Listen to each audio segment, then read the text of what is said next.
life expectancy in 1900 was roughly 47 years old. Today, the fastest growing part of the population is 85 plus. So think of this. The funeral home industry, if you can feel sorry for them, is losing sales because apparently we're not dying at the rate we used to. So I guess death and taxes has a whole new meaning now. But this came out a few years ago in The Lancet. Imagine this. In the rich world, at least, 50% of the children born today are likely to live to 100. Let's push it to 101 and start asking some serious questions about what that means. So this may become the new normal. But as we think about aging, it's not just about the United States. Do you know in Europe we already have a continent that has far more walkers and wheelchairs than baby carriages? The United States is the only industrialized country still growing. The population in the US in 2050, 400 million. Population in China for over 65, 400 million. Aging is not just about you every morning when you look in the mirror, it's about all of us. And by the way, these are the people that your parents warned you about. One baby boomer, those annoying, whining, loud people born between 46 and 64, are turning 66, one every 7 seconds. Gives new meaning to the clock. But this lady inspired me more than anyone else. Her name is Sarah Noss. And at her 119th birthday, and if you can imagine a journalist having this much, the only way to put it, chutzpah, asked Sarah Noss, "Why do you enjoy living so long?" And she said it far better than a policy analyst, researcher, government employee, anyone else. "I enjoy my life because I have my health and I can do things." Ladies and gentlemen, that's the challenge for the MIT Agelab, and that is your personal challenge, a community challenge, and a global challenge. Now that we're living longer, what are you going to do with it? And 30 years of golf sounds like a sentence, not a promise. So let's start inventing. What's the future, for instance, of fun? If you've got 30, 40, 50 more years of life, are you simply going to extend that period of what you've always done? Is your partner going to put up with 50 years of the same joke over and over again? So, we're moving a little. So, as we think about it in the lab, we've invented Agnes, the Age Gain Now Empathy System. You may see her walking the streets of Cambridge. It gives the user the feeling of what it's like to be in your late 70s with multiple chronic conditions, using the T, shopping, going to the grocery store, whatever it might be. But frankly, what we have to start thinking about is how do we re-engineer a society from the infrastructure? And that's what's lacking. We do not have an infrastructure for an aging society of any sort. So we start thinking about public transportation.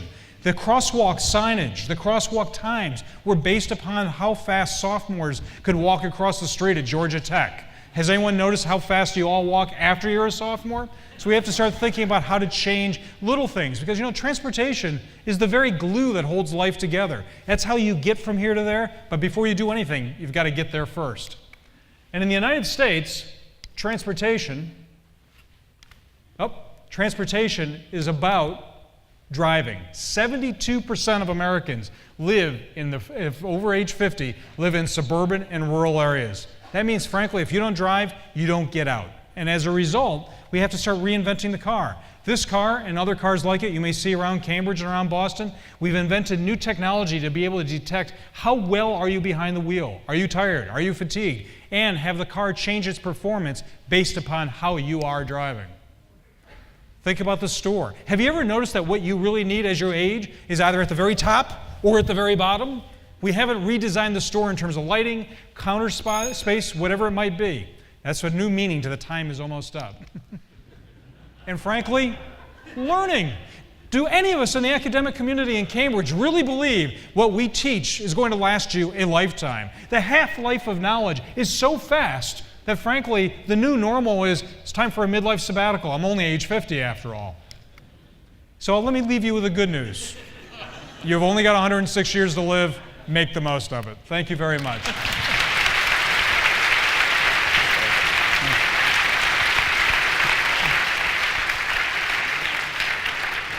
Next year, it's going to be big ideas for fantastically busy people.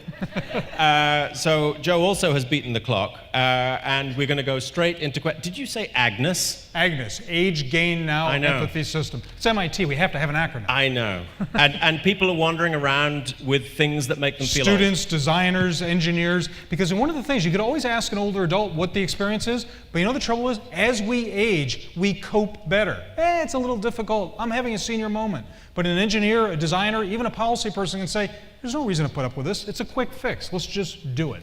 Okay. First questioner, please. With the modernization of our food supply with genetically modified organisms that create toxins, I think your concept of living to 101 is a fantasy. The current regimen for people's liquid and solid intake includes many, many chemicals, high fructose corn syrup, made with mercury. Okay, keep it short, please, sir. So I think your question is our diet so bad that we'll never live to 101? Is that the question? Fluoridation in the water is also very bad, too. Okay. So how do we expect to live to 100 if you're poisoning us all the time? Despite all the goodies, it appears that we're living longer, and depending on how you're eating, it may just feel that way, too. That was a short answer. Right, okay. Over here, please. If the world is running out of resources, peak oil, peak water, etc., and if there's a tremendous problem with overpopulation, aren't you making such problems worse by encouraging everybody to live to 101? All of those volunteering to get off now, please step over here. If I can leave you with anything, aging is a good thing. Have you seen the alternative? Not nearly as pretty. It is a call to innovate and to use imagination on how you all want to live tomorrow. Please. So it seems like one of the big things is as people get older, they have trouble getting around.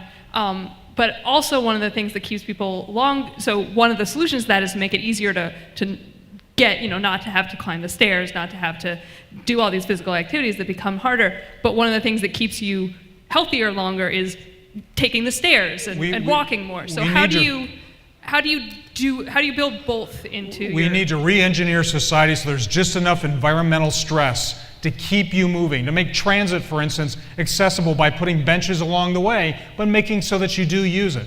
In fact, if you think about the reason why living to 101 is so intriguing, every single thing you do, every institution we've created needs to be changed, needs to be redesigned, re-engineered. This is the greatest contribution of humankind, and it's gone under the wire, and it's happening to all of us. So maybe this... Please. No one there. Yep. Maybe this is a question for Ed later, but will re-engineering and retrofitting actually get us there, or in terms of our housing stock and built environment, do we need to fundamentally rebuild what we have? Is tinkering the edges enough, or do we need to rebuild cities, redesign streets, redesign housing? I would suggest that the aging of the population in the United States, Europe, and many parts of Asia is going to be the trigger, because these are the folks that not only are they loud, they are numerous, and believe it or not, they've got the highest level of discretionary income around the world. So it's not just a matter of what their age is and what they need. This is Generation X, that is generation expectation. We expect to live longer, better. Do you see signs in the policy world after all, the population is aging in many parts of the world. Is there increasing pressure on governments to respond by adjusting? There's increasing pressures, but the problem is that, remember, institutions, be they public or private, are based upon yesterday's definition of a problem and a solution. So most public agencies are trying to decide, do I slit my wrist this way or that way, because they define aging as a problem based upon ideas of what aging was about in the 40s, 50s, and 60s. This is a new population that has many of those old needs, but also has many different needs that we need to re-engineer policy, institutions, and the social contract by which we live. And I'm looking at the mics, but yes, there is somebody here, please. Do you foresee any drawbacks for people who are not aging to making all of these changes? I mean, who are not in that group yet. Are there any... When we re-engineer a society, it should not be an old man's car, an old man's bus, or an old man's anything. I can guarantee something. If you build an old man's car, a young man or a young woman will not buy it, but neither will an old man. So what I'm talking about is that aging is going to be the impetus to make a safer, easier, more fun, educated society. Does your lab deal with externalities only? Are you engaged with people who are trying to reduce symptoms and signs of aging that affect some people but not others. You know, some we people's are joints all wear about out. inventing a better quality of life for older adults and for those who care for them. So that means Okay. transportation, housing, finance, and health, and all of you. Thank you very much. Thank you.